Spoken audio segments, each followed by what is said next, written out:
Thanks, Jim, by the way. Good morning, good afternoon, good evening around the world. My name is Doug Brunke. I am not visible, but hopefully now I am. I'm the founder and CEO of Global Chamber. Sales is everything.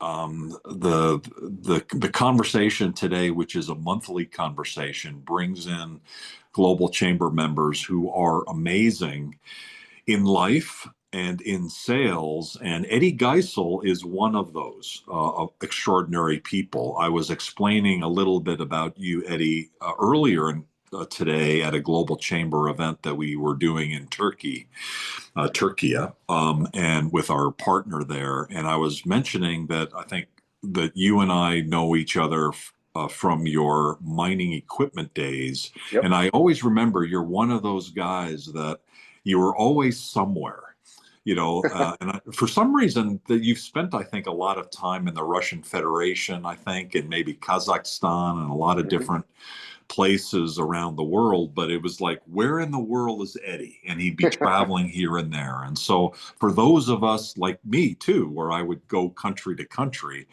I love that. And I know Eddie loves that. And one of the reasons he loves that is the cross-cultural aspects of it, but also just the fundamental issue of having conversations with people that ultimately help them be successful. And the way to do that is through selling. You've got to be a good salesperson to be able to help people. And Eddie is that guy. And so he's here to talk about one of the more important topics, especially for those of us that are engineers. We get focused in on the product, and the product is important. It's not the most important thing. It's the value and articulating the value and understanding who you're speaking with and what's the value for them for what you have. And so, Eddie, thank you for your leadership. Thank you for long time collaboration. Eddie, by the way, also, besides being a member of Global Chamber, plays a leadership role in the Arizona District Export Council. So he is overall not just a sales expert, but he's an exporting and trade and foreign direct investment expert. He spent a lot of time, not just in the US where he's based, but him traveling around the world, done a lot of work with Australian companies, and in the mining industry and in others. So Eddie, I'll turn it over to you. Take it away. I think you've got a presentation and then there'll be time for Q&A afterwards. Yeah. Thanks, Doug, and thanks for everybody that's attending. That was a great introduction, Doug. Hope I can live up to that. As Doug said, sales, in terms of business, sales is probably the most important thing, right? We want to be able to maximize our opportunity to get our what I call solutions, but products and services in front of customers and get repeat business and generate revenue. That's what everybody wants. But ultimately, the biggest challenge right now that most companies are having is a very competitive world. A lot of noise, meaning there's just a lot of information out there, and people get confused, and so it's real easy to get lost. So what I wanted to talk about was how to transition from a product-centric organization, which most companies are, and we'll talk about that shortly, to a value-centric organization, which is the way that you can differentiate your company and your solutions from your competition and ultimately hit those sales goals that you're looking for. I won't go through this too much, but as Doug said, I've traveled a lot. I've had sales leadership and business development leadership roles in companies within aerospace, advanced materials, mining technology. I've since started a consulting company, and for the last 4 years, I work with very innovative companies that are looking to grow globally. And so I help them create strategy and build out their sales team so that they can scale globally. I do a lot of sales training, train hundreds of sales professionals and sales leaders. And as Doug said, I'm actively involved in trade and helping companies from the US trade out and companies around the world trade into North America as well. So as far as an agenda goes today, we're going to first touch on some industry insights and statistics because I think it's real important that we understand where we are globally in terms of the type of organizations, sales organizations we have, and then contrast that with what different buyers are looking for around the world.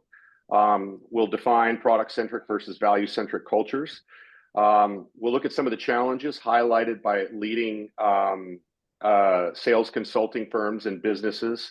We'll look at the risk of not becoming a value-centric organization. We'll look at step-by-step change management plan, and then we'll open it up for questions. And I wanted to highlight, for those of you that know who Seth Godin is, world famous marketer, philosopher, and I found this quote to be really inspiring. Don't find customers for your products, find solutions for your customers. And most companies are focusing on the former. They're in love with whatever products they have. They put a lot of time and effort and money into building these products. So of course, it makes sense that they believe in them, but they focus more on themselves and the products that they have rather than what customers actually are trying to solve. And that creates a big disconnect that can lead to subpar sales. So what do sales organizations ultimately want to achieve? Of course, they want advantages over their competition, right? They want to create loyal customers with repeat purchases. They want to penetrate into new markets, and they want to increase sales and revenue. And in order to do that, they want to create and lead an efficient sales force that generates high return on investment. When I mean ROI for that sales force. So you invest in your sales team, you expect to get the optimal return on that investment. And what you'd like to see is a real happy sales force and a sales manager, like you see here on this photo on the left. Ultimately, though, what a lot of companies where they fail to deliver in this sense is they focus on selling the technical attributes of the product, like Doug said, especially more engineering-centric companies, those that are developing high technology. Often, they feel like maybe the market doesn't understand what the product can do. So we're just going to go sell this product and we're going to change the minds of the market. And ultimately, that doesn't work. Steve Jobs did that. That was, I'd say, a big win. But most companies that try to position themselves and their product over what customers actually say they want tend to fail. They put technical people in sales roles who don't understand the customers or their domain. So, and I see this a lot in mining technology as well as aerospace technology. You'll put the engineer that developed the solution in front of the customer, and that engineer, in terms of mining, may not know how the mining value chain works. They may not know what the challenges are that the buyers, ultimately the decision makers, are going to be using to make a decision. So when they go in and try to just push a product to those people, they don't have the credibility because they don't know the domain. They don't understand the problems. And so there's usually a big mismatch between what customers are looking for and what they're trying to sell. And ultimately, what happens is you get sales managers that look like the guy on the right who are pushing their team to win deals at all costs, which further separates that connection between the seller and the buyer, and it leads to dropping sales over time. In terms of global technology companies, 66% of the companies are what we call product-oriented, and they emphasize on product excellence. Now, product excellence is that's great. You want your product to be the best in terms of whatever quality or delivery of some technical attribute. But if you're not connecting with what the customers actually need, then that's not going to be a benefit. Only 19% of technology firms worldwide are what we call customer-centric organizations. And when we look at what, we'll do this in a second, when we look at what the market really is looking for, you'll see this mismatch. So going forward in this presentation, I just want to make sure everybody understands the difference between product-centric and value-centric. So product-centric is a focus on the product features and the technical excellence. Value-centric emphasis is on delivering measurable benefits, okay? So the only way that you can deliver measurable benefits is you have to understand the problem, and you have to understand, okay, if we have a problem, what's the cost of that problem on the organization? And if you can quantify the cost of the problem to the organization, then you can measure the benefit. Because if you, let's say you close the gap, or you deliver a solution that solves the problem. So let's say it's $1 million problem, right? $1 million a month problem. And you solve that problem, well, now you've got $1 million of benefit, okay? But if you don't know what the problem is, and more importantly, you can't quantify the problem, then there is no value. So without understanding the cost of the problem, you cannot have value. So I see a lot of companies, well, we're very valuable. We deliver a lot of value. Well, what do you do? Well, we help we help make things more efficient. Okay, well, that's great, but what's the value? Well, I mean, there's a lot of value. It's more efficient organization. Yeah, but what is the value? You're going to charge the customer hundreds of thousands of dollars for a solution. So what do they get out of that in terms of a quantified value? You can quantify the value if you understand the problem and the cost of the problem. So Gardner Research, Salesforce, just about all of the major consulting companies out there have done research into this. Why customers don't buy from product-centric sales teams. And if you look at this list, I won't go over all of these, but lack of trust or rapport. If you're trying to push a product without understanding and having a relationship with the customer, you're not going to have trust. Poor communication of value. Again, like we're saying, if you can't quantify the value, you can't communicate it, right? Too focused on product features, right? Lack of understanding of customer needs. Competitive offerings are stronger. This is important. When you're competing against somebody and you say, well, we have the best solution, whatever that is, based on what, right? If you can't say to the customer, we do this better than the customer, and that delivers this delta value or this excess value, then you really don't have a competitive advantage. And in my opinion, that's just marketing fluff. And too many companies do that. They say, well, we're the best, but they can't quantify what the best actually means. Accenture did a report that showed that 80% of frequent B2B buyers have switched suppliers at least once within the last 24-month period. And that's because the supplier's inability to align their services with buyer expectations. McKinley, they've studied, and basically, customers are looking for a personalized, intuitive buyer experience. They want somebody to get them, to understand them, right? And when you understand somebody, they're going to be more apt to work with you, to trust you, and to buy from you. But if you're just pushing product features, you don't build that trust. There is no personalized, intuitive buying journey. We all do this every day. We go and we make purchases on Amazon, or we go to some online portal and buy something. And the reason we make those purchases is because we've done research online without ever talking to a salesperson. Okay. So all of the marketing material that we put forward in the internet has to also be focused on the value. If you focus on value and the delivery of value in whatever you put online, that's going to give you a competitive advantage over your competition before you ever talk to the customer. If all you do is put out there, my product is faster, or my product is, we have the highest quality. Well, what does that mean, right? How does high quality solve a problem? So if high quality does differentiate you and it solves a problem better because your competition has lower quality, which leads to defects, which leads to maybe less throughput in an assembly line, well, that's what you need to say. We lead to higher throughput on the assembly line, not we have a higher quality product, okay? It's all about the outcome. This table here shows you the main differences between a product-centric sales org and a value-centric sales org. I'm not going to go through every one of these, but the primary focus we already said. Product-centric is features, specs, technical capabilities. Value-centric is customer outcomes, business impact, and value.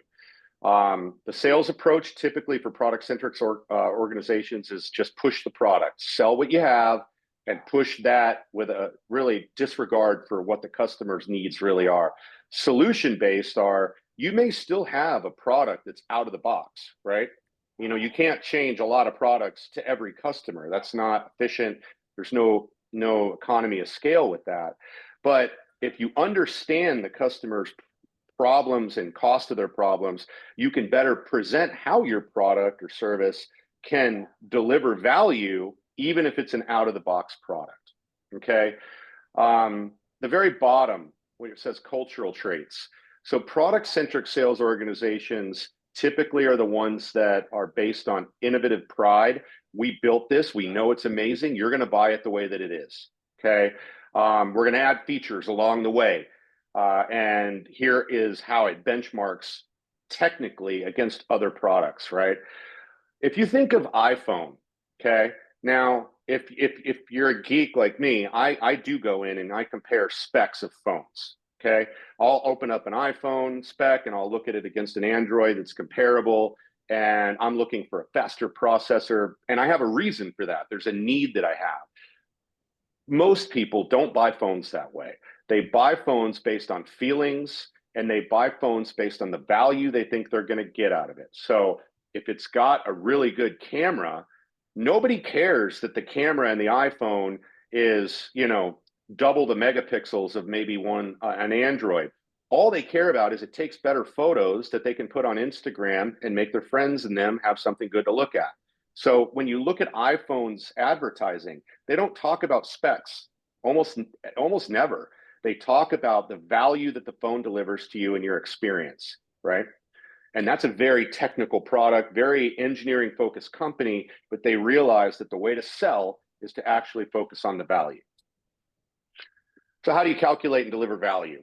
The first thing you have to do is define the problem and the cost of the problem. And you've all heard this. Everybody talks about, well, you got to value sell, you got to define the problem. But how many times do our salespeople go out in front of customers and the very first thing they do is they open up a presentation? Thanks for coming. My name's Eddie. Our company's been in business for 100 years and we've got the best products. This is why they're the best products. Look at us. We're amazing. Our product has the best features. And you go through 20 slides talking about yourself. Okay. That's not going to define any problem. And most people that go into a presentation are going to tune out. That's when you start seeing them get on their phones in the middle of presentations. So what we have to do is be very diligent in, I'm going to go in and before I even talk about a product, I'm going to define really what keeps the buyer up at night. What's the most important thing to them? And how is that thing, that problem affecting their organization? And once I understand that, now I can start trying to match a solution with that need, okay? And that's what we're talking about next, linking the solution to the outcomes. If you don't make that link, then you don't have value. All you have is a bundle of features and a bunch of marketing, okay? So in terms of the example here, automated reporting is great, right? I'm sure we can all think of how automated reporting would help, but what's more powerful is if you talk to a customer and they tell you, we're wasting a lot of time on our reporting, and you say, how much time? I don't know, we probably waste about 30% of our time doing this excess reporting. Well, okay, if you could get your 30% time back, what would you do with it? Oh, well, we'd reallocate some of these responsibilities, some other things, and we get more value out of it. Great. So 30% less time spent on reporting tasks, and then you could reallocate that to these other important, valuable tasks. That's much more powerful than just automated reporting, okay? Quantify the impact, right? There's different types of impact. There's revenue impact, there's cost savings, there's risk reduction, there's what we call time to value. That means how fast can we actually start getting something, right? So if you have a product that's an engineered solution and it's going to take a long time to get it to market, and somebody else can come in and go, you know what? We can do the exact same thing and deliver the exact same value as the competitor, but we can do it 3 months earlier. Okay, now you've created a value advantage. Okay, so the example here is our software reduces manual invoicing by 80%, saving 120 hours a month, which could equate to $10,000 a month in labor costs. That's a lot more powerful than we've got some really cool AI that can make your reporting faster. Okay, that's quantifying a need, the cost of the need, and this is what we can deliver, which we call needs payoff. If you can calculate the value, then you can go further and you can calculate an ROI, a return on investment, or a value score. And the best value-based selling companies do this. They can actually calculate the problem, the cost of the problem. If we solve the problem, this is what the value is, and the downstream effects of solving that problem. There might be tertiary value that gets stacked on top. They create this big business case, and they present the business case based on the problem the customer defined, not what they defined, but what the customer defined. And then it's personal. You've created something that that decision maker can go in front of other decision makers or influencers and say, this company understands us. They understand our, look at this. They really understand us, and look at the value that they can deliver. That's so much more powerful than somebody coming with a list of features and benefits and flashy marketing. Okay. That is often the difference between winning and losing deals. So there's a lot of challenging in transitioning to a value-centric sales organization. And I like this photo here of these guys trying to climb a peak. That can be what it feels like when you're trying to transition from this well-ingrained product-centric, engineering-centric sales organization to one that's value-based. And I'm working right now with two companies that they've been in business for over 20 years. They've done real well, but now their sales are plateauing or dropping. And the reason for that is they have just always sold equipment, and they sell the equipment based on the features and benefits, right? They've always done that. And now people aren't calling them anymore because they haven't built relationships with the end users. All they've been doing is selling their equipment through distributors. And now the distributors aren't seeing the same need in the market. So now they have to go direct, and they don't have the relationships. And then when they do get in front of people, they focus on, well, our product is the most accurate. Okay, well, no offense, but what does accuracy have to do with anything if it doesn't differentiate how you solve the problem? Okay. And what we found is they actually don't really understand the mining, these are mining technology companies, the mining challenges that their products could solve. So they're out there just pushing technology rather than doing what we call consultative selling and really opening up and understanding what the needs are. So the first thing you need to look at is a cultural transformation and leadership alignment. That's, in order for this to work, this transition to work, you have to have it top down. Leadership, your senior leadership team needs to all understand what the mission is. We are going to transition to a value-centric organization. This is why we're going to do that. This is what all of your leadership responsibilities are, so that then they can go to their downline teams and then evangelize this new culture and do everything we're going to talk about here later to actually transition. You need to create a more matrix organization. Value needs to be something everybody in the company is thinking about. It's not just your sales team. You need to have your product development team developing products based on customer feedback, what their real problems are, and what they need to solve on.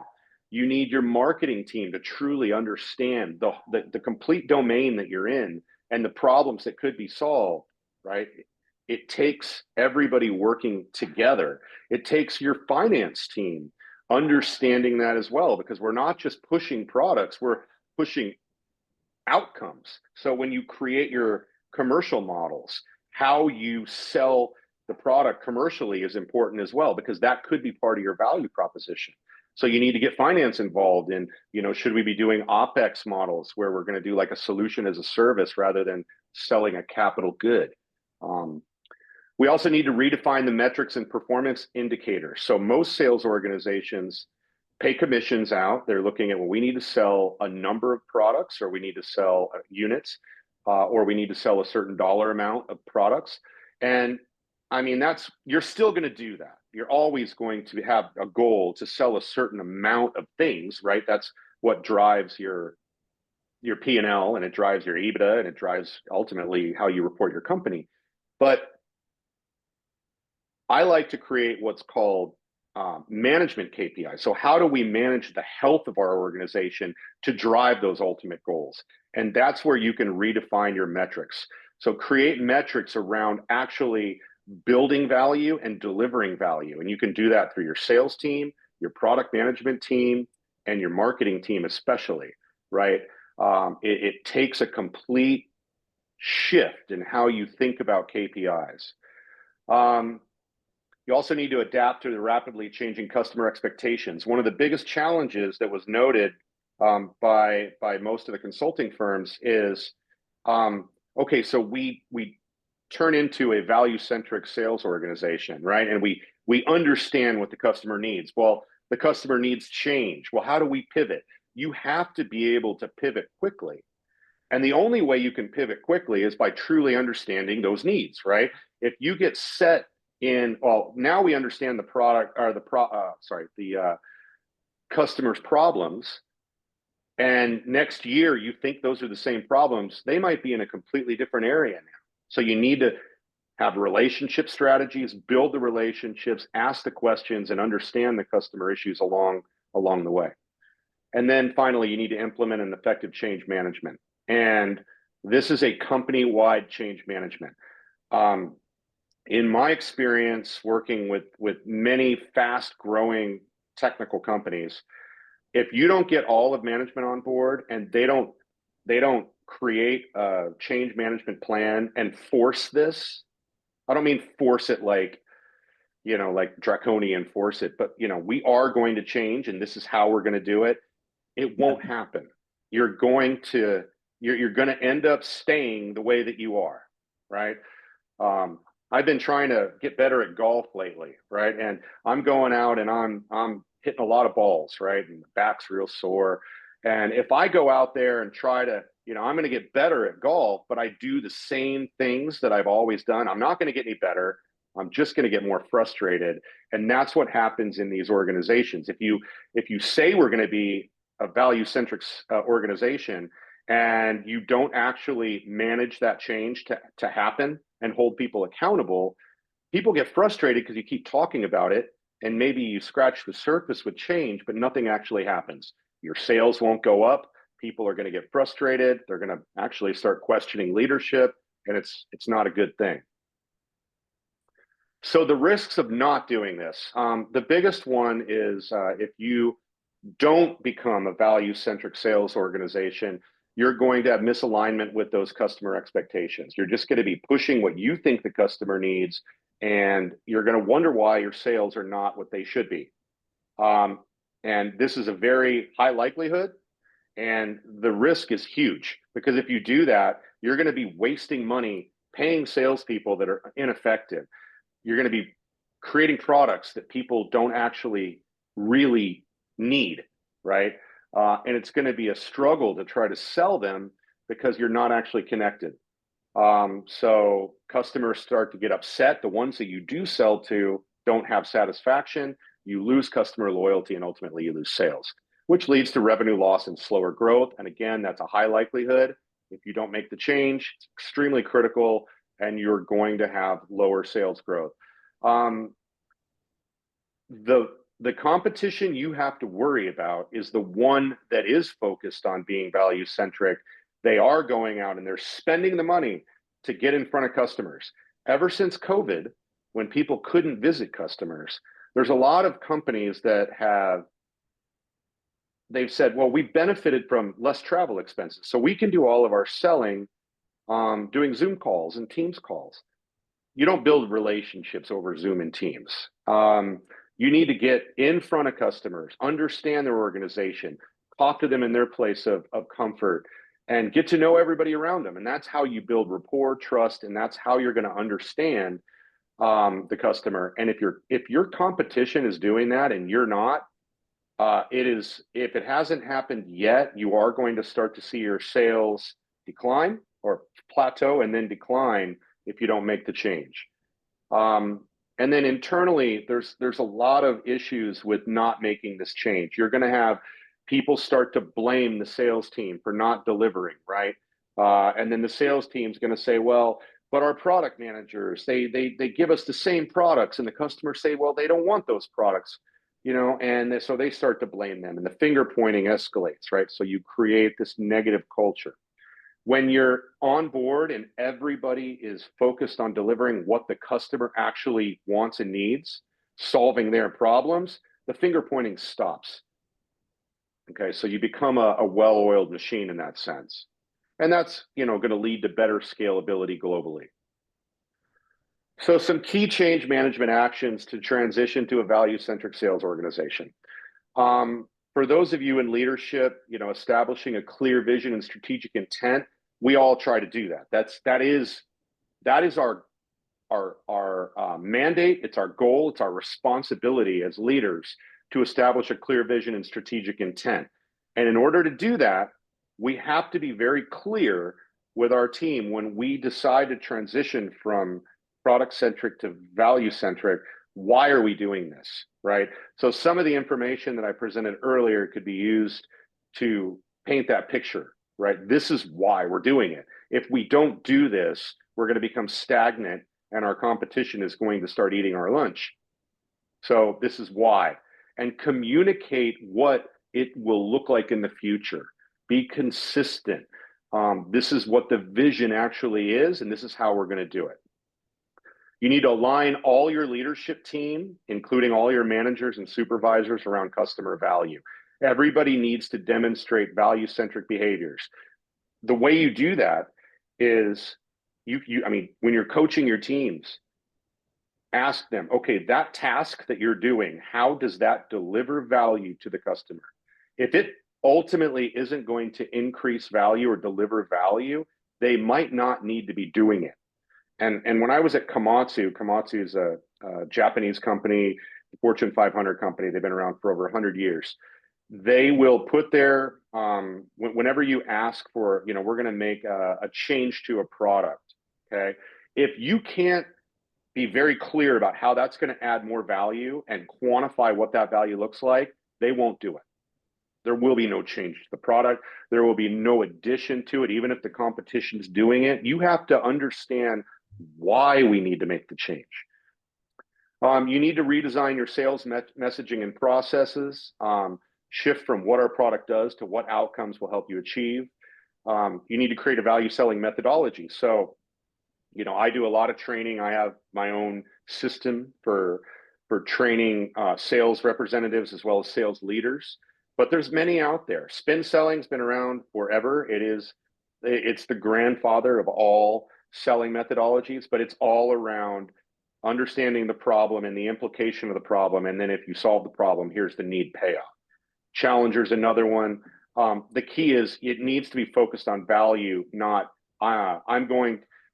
this is really funny. I see all these tactics, how to close a deal in 5 questions, or there's books on this stuff, right? And to me, if you understand the problem and you understand the implication, you create a solution for that, and the customer says, yeah, that solves my problem and that's what I need, then closing the deal is as easy as why wouldn't we move forward, right? So you don't need all this other stuff if you do value selling correctly. Create playbooks, something I work with a lot of my companies with. Specifically, if there's a problem that you define, all right, how do we need to solve it? How do we present that? How do we get this to a close? Like I said earlier, rebuild the KPIs and incentives around what you incentivize is what you're going to get. So if you create a value-centric organization, create KPIs that drive that value-centric need, and you'll get what you want. But if you don't incentivize people, they're going to continue to do whatever they've always done. We talked before about creating cross-functional integration for customer value delivery. So there's the sales plus the product, collaborate on building solutions based on customer feedback and value metrics. So that's your sales team plus your product management team. Then you got your sales team and your marketing team. You need to align buyer personas. Who's making the buying decisions? You need to make sure that any marketing that you create is tailored to those buying personas and the problems that those buyers have. So if you're creating to a persona, if you're creating marketing that is for a technical person, but the buyer is looking at outcomes, you've missed the mark. You're going to be pushing marketing that doesn't mean anything to the one who's actually going to make the buying decision. And then sales team and your customer success team, your customer delivery team, you need to ensure seamless handoff, and there needs to be value metrics. So what we've done in the past is when we scope a project, we create success metrics that we get the customer to sign off on. And the customer says, yeah, if you deliver that, if those outcomes happen, then this is a good project. It's successful. And we put that in the contract. And then when we hand that contract over to the customer success team to deliver, they talk to the client. They say, let me understand. These are the KPIs. Yes. This is what we're tracking. Yes. Great. So then that becomes the KPIs that your customer success team also uses to evaluate success. If you do that, you'll never miss the mark. The customer, unless they change what they consider to be success, you're in line with the customer all the way through.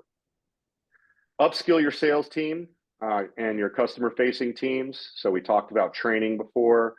Invest in tools and infrastructure. So make sure that your CRMs, if you're using a CRM tool like Salesforce or HubSpot or Monday, make sure that your sales process is tailored to be in line with value-centric selling.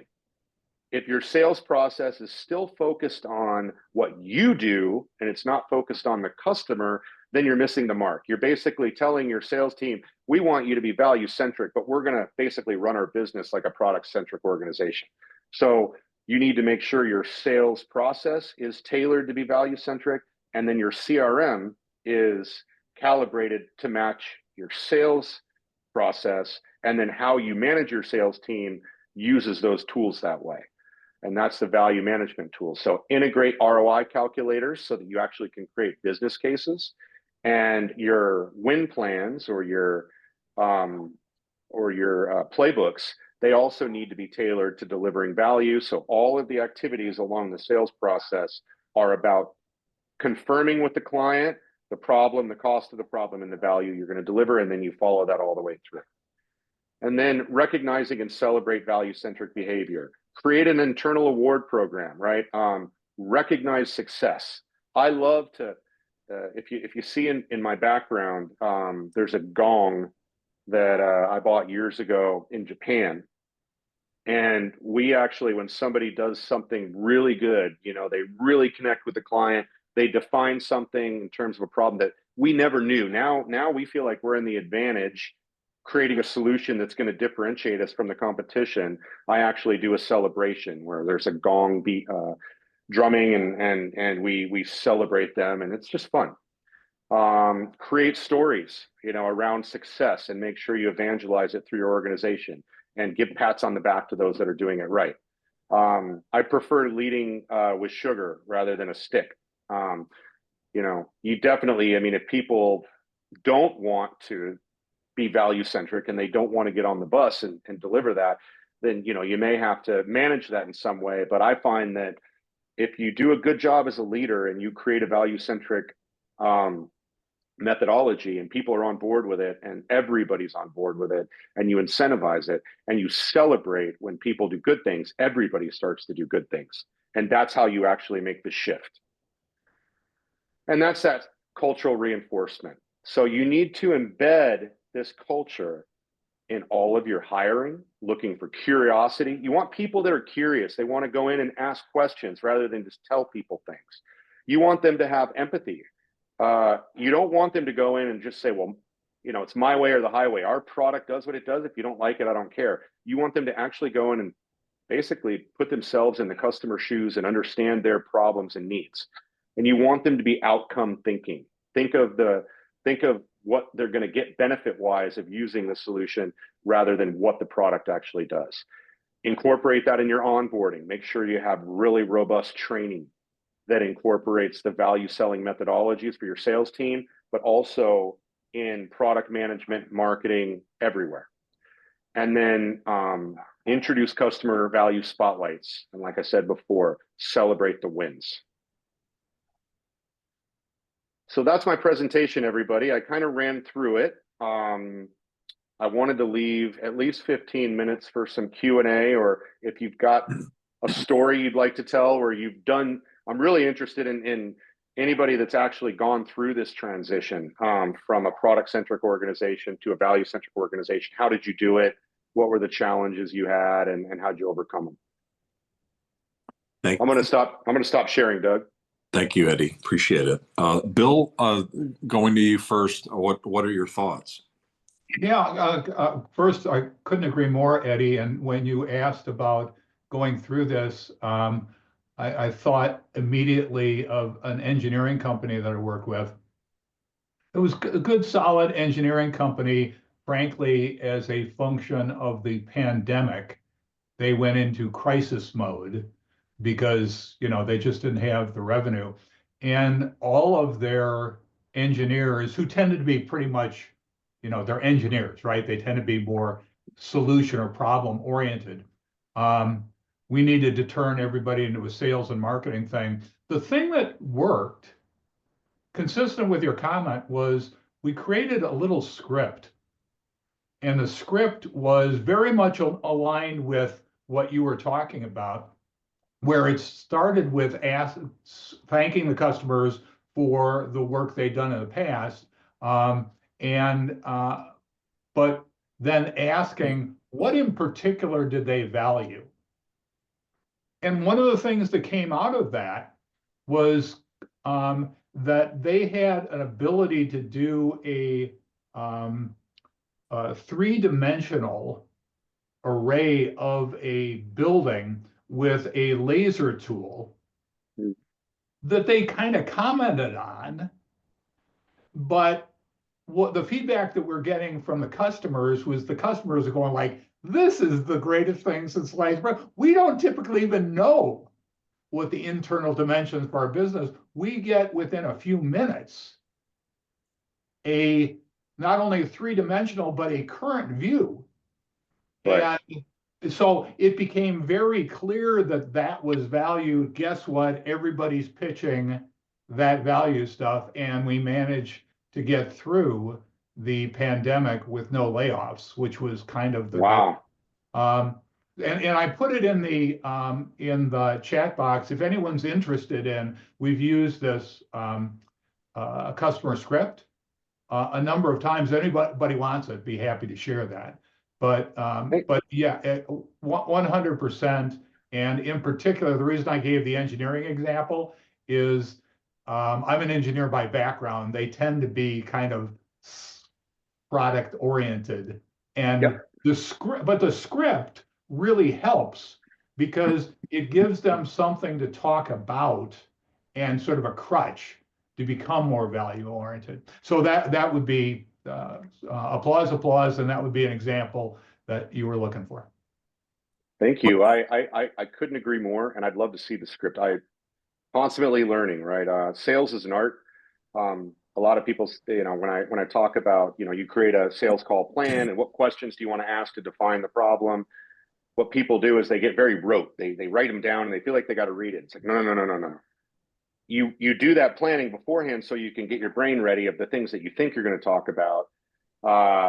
Sales is kind of like what Mike Tyson said years ago. Everybody has a plan until they get in the ring and get punched in the mouth. You get in your sales call and things go sideways. But as long as you're focused on, I need to define the actual challenge that they have, or what I like to say, what keeps you up at night, because Right. that's ultimately people are going to make a buying decision if you could solve that, right? Everybody likes to sleep better. Um, Another analogy I like to use is a doctor. Okay, so if you go to the doctor and imagine you walk into your doctor and they take your temperature and listen to your heart, and you tell them, I'm having a pain in my leg, and they go, okay, well, let me look at it, and they kind of give you this cursory look over, and they go, I think we need to amputate your leg, and you're like, wait, what? Um, Everybody would agree that that's malpractice, right? I mean, you need to do a thorough analysis of what the issue is before you make that decision. I personally believe sales is exactly like that. And if you expect somebody to buy something from you, why should they buy it if they don't actually know how it's going to deliver the value? It's to me, it's negligent to go in and push a product if you don't actually understand what the customer needs. So great comments, Bill. Thank you. What other My comments or pleasure. questions do we have?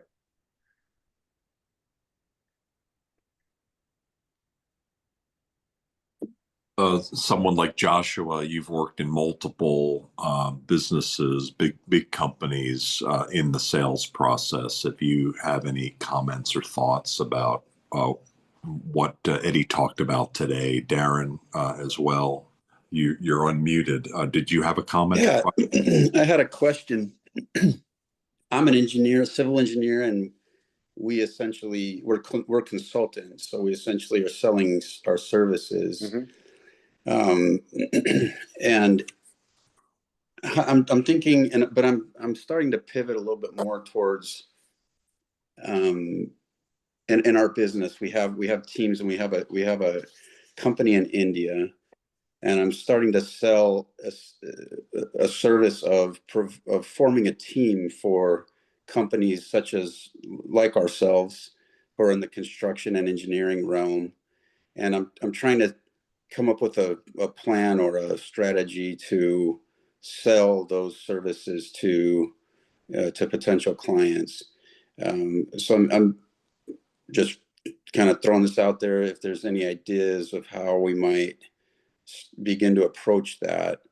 We have some good clients that we're working with that we have close relationships with, but I'm wanting to kind of spread the net out and market and sell to potential clients. So if there's any ideas about how we might approach that. It's an interesting question because I sell consulting services, and in term, it's a service. So whenever you're selling a service, it's very similar. I would ask you first, what do you do better than any of these other consulting firms in the market that you're trying to penetrate?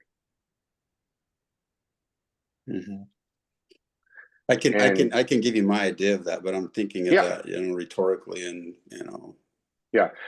Well, no, I mean, you can answer that, but I mean, so what often, when I ask that question, honestly, what often people say is, well, we're not sure.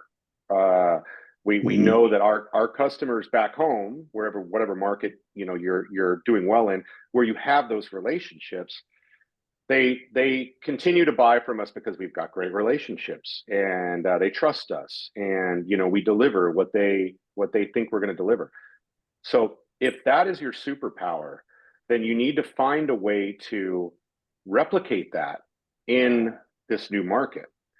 And the way that you replicate that in the new market is you got to think about when you guys started. How did you build those relationships? Well, you went out there and worked with people. You talked to people. You built the relationships. You understood them, right? That's what you had to do, or you wouldn't have built the relationship. So it takes you have to have that kind of a startup mentality, which is, I need to go actually understand the challenges that this market has. It may be different, it may not be different, right? You got to find out though, and then decide how can we tailor our consulting services to solve those challenges while we build those relationships that we know are going to differentiate us from our competition. That's my suggestion. But it starts with getting in front of people, getting to know them, asking the questions about what challenges they have, and then looking at how do you calibrate your solutions to those challenges, and then make a decision. Is that what you want to do? If it is, then do that, and you should be successful if it really does differentiate you. Yeah, that's very helpful. Thank you for that. Yeah. Of course. And actually, it's a great question because every market that you go into, you have to do the same thing. So where a lot of founders, there's something called founder syndrome. I'd say I suffer from it too. I have a methodology that I believe in, and I actually have to pull away and get out of my own head and say, wait, I'm going into this new market. There's, like Doug said earlier, a different cultural aspect, likely business is done differently. So what I think the problems are might be totally different, and I won't know unless I don't even try to sell anything. I try to understand that new market and then decide, okay, how do I want to handle this? And then you calibrate your business for that. Yeah, very helpful. Thank you. Of course. Thanks, Eddie. We do need to start to wrap up. It's better to get done a few minutes earlier than the top of the hour. What conclusions, or what would you like to leave us with here today? Really great information, lots of really good information. What are some of the key points that you want us to be left with? You know, not only the sales team, but your whole organization has to first understand what you're trying to transition to and why. That's the key. If you don't have that, then you won't get buy-in. People are going to want to just do what they do. And then once you have the buy-in, you need to make sure that your frontline sales team or your whoever it is, your customer success team, whoever's going in front of customers, they're thinking about the customer first. They're not thinking about themselves. They're not thinking about your company. They're thinking about understanding the customer. Because if you focus on that and you understand the customer and then you tailor whatever it is you're going to create or present to that, you'll never miss. And that is essentially the essence of a value-centric organization. Great wisdom.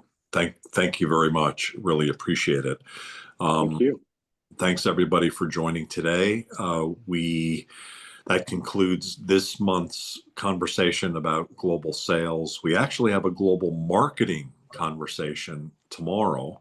And so if the concept of making sure that you understand the market well, that you're asking the right questions, that you're making the connections between what you have, what you could have, and what the market needs are around the things that you can do well at. Marketing is a key aspect of that as well. And so I encourage you to join us tomorrow. There's 3 speakers, including Meg Seitz, who's our monthly leader. She's amazing. Just like Eddie is with sales, Meg is superstar in marketing, and I highly encourage you to check that out tomorrow. She's with 2 of our other members as well. Jem, is there anything else that we should be mentioning in terms of things that are coming up? Yes, also I encourage you to join us on Monday for Globinar Leadership, Health and Wellness. I think it will be helpful for all of you regarding the topic will be the sleep, the secret to high performance. So you can check our calendar April 14th, and I will also leave the link in the chat. Yeah, one of our members, it's Alliant Insurance. They're one of the largest global insurance companies in the world, if not the largest. He was saying since COVID, the number one need of companies from a leadership standpoint is mental health. And mental health help, for leaders, just to be able to manage how busy we are, how crazy the world is, how fast things are changing, how technology changes. And so we have a monthly series as well on leadership health and mental stability and getting through and all the things that are involved with that. And so we've got some amazing speakers at that. So join us on Monday. Thanks everybody for the rest. Hopefully have a great rest of your day. Thanks for the birthday wishes as well from many of you. Appreciate that very much. Thanks, Eddie, for Thanks, all that Doug. you do. Take care. Thank you. Take care. Thank you, guys. Thank you, Doug and Eddie. Appreciate it. Happy birthday. Thank you. Yeah. Happy birthday. Take care. Take care. Cheers.